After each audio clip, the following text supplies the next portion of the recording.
you so much, everyone. My name is Odon Kizito. I come from northern Uganda and work with invisible children as a mentor. Just as you watched in the update video, I would like to take this time to share my personal experience growing up in northern Uganda during the time of this conflict. The LRM was started in northern Uganda when I was about 4 years old, and as a child, life was so hard for us because we found ourselves not protected in any way against the LRA rebels. During the daytime, we were always forced to leave our homes at any time because the rebels would attack our communities and abduct so many children. So in order to be safe from abductions, we needed to be alert all the time and leave our homes at any time in case of an attack by the rebels. And when it comes to night, it was worse because we were forced to leave our homes and go out to spend our nights in the jungle because I lived in a village that was far away from the city centers where there were night commuter centers like Tony had. So it was a very challenging experience, and at one time I thought I was so lucky to escape from the LRA when my aunts came to pick me up to go and live with her in Gulu Town. Gulu Town is the town where Tony lived. So at that time, I thought I was so lucky to escape from the LRA, but then when I got to Gulu Town, I realized that everything was more or less the same because even there, we were still living under the same fear of being abducted by the rebels. So after about 2 years in Gulu Town, I lost my aunt and was forced to relocate and live in an orphanage because I didn't have anywhere else where I could stay. In the orphanage, life seemed so normal for me because there were a number of other children with whom we were staying and going to school. But even then, we still lived under the same fear of being abducted by the rebels.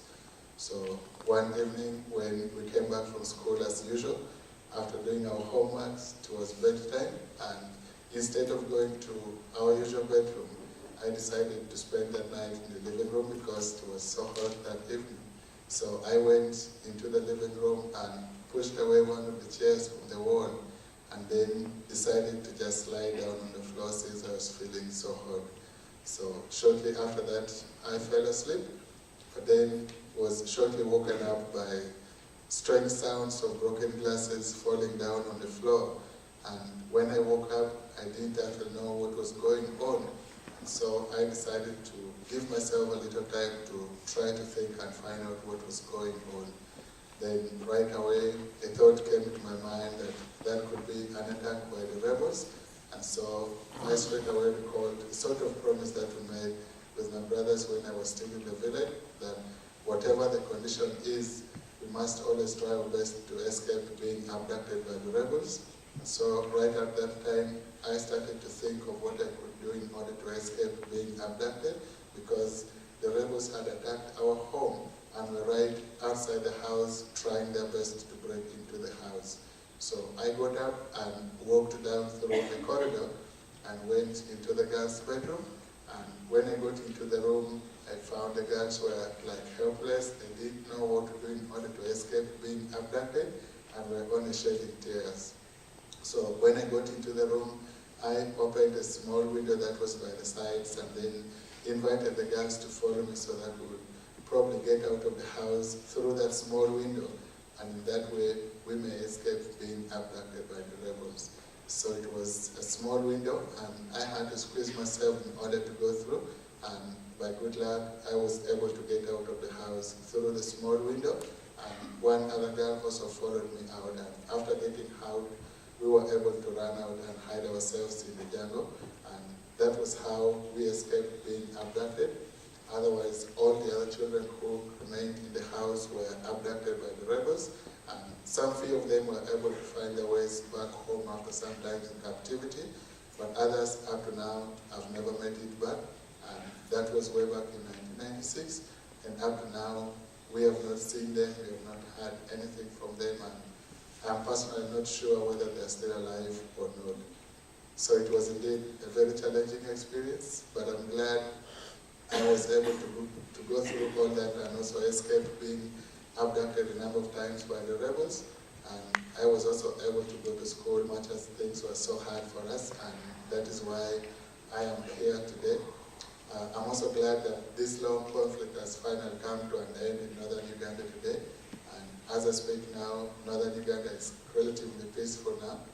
But then this same rebel group, after leaving northern Uganda, went into the Democratic Republic of Congo, Central African Republic, and parts of southern Sudan, where they are still continuing to carry out the same atrocities like they did in northern Uganda. And as I speak now, thousands of kids are still going through similar or even worse experiences than the ones we went through. And that is why we are here today. Personally, I also believe that this conflict took so long in northern Uganda because the outside world wasn't made aware of what is going on. And I'm glad when Invisible Children came in at certain times, they did a lot to spread this information to so many people. And I believe that that was one of the reasons that made this conflict to come to an end in northern Uganda. And today, we are glad to be with you, and we are inviting you all to join us and join Invisible Children in the front lines, because we believe that by you being with us today and watching our documentary, you have got all the information that you need to go out and share with so many people. And after here, we believe that you are going to be able to share this information with your families, with your friends, and with everyone outside there in the community, and make so many more people aware of what is going on now. And we believe that that will be one great contribution that you can make today as an individual towards bringing this long conflict to a final end.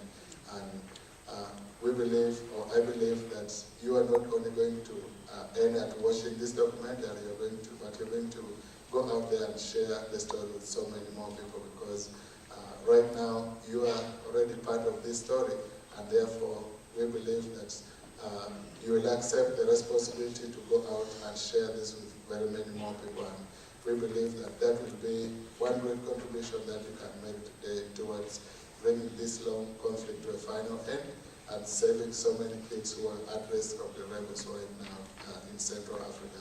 So I would like to thank you so much for being with us today, and therefore invite my teammate Nazi to come over. Otherwise, thank you so much.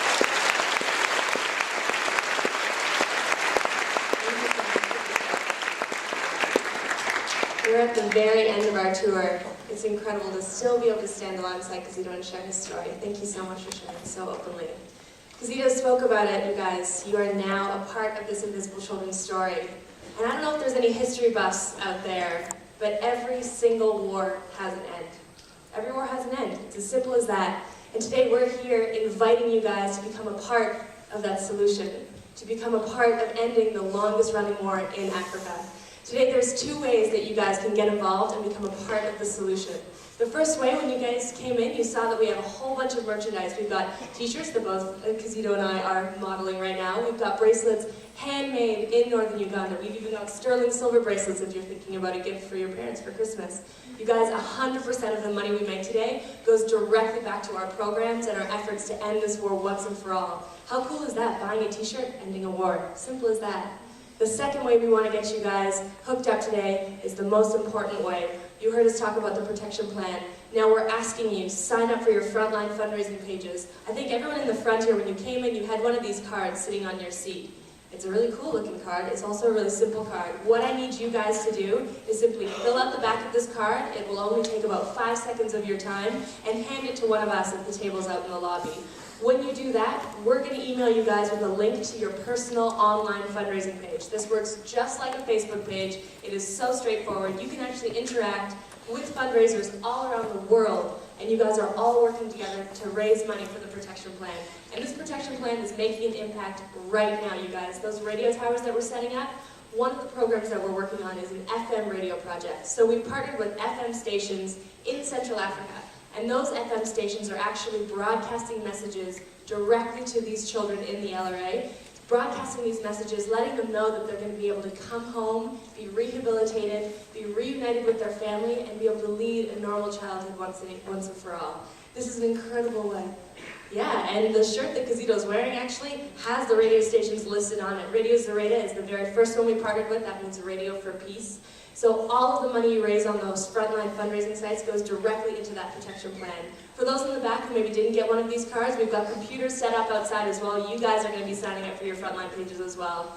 You guys were asking you, take a stand. Stand together with your community, with your family, with your friends. Become a part of history and end this war once and for all. Shayla Park has been notorious for being incredible Invisible Children supporters, and we are so honored to be back with you guys today. Thank you so much for being an incredible audience, and I think we have a few extra special things.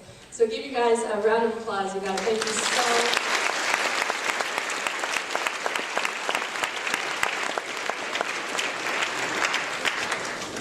Alright, so now some members of Peace will recite a poem.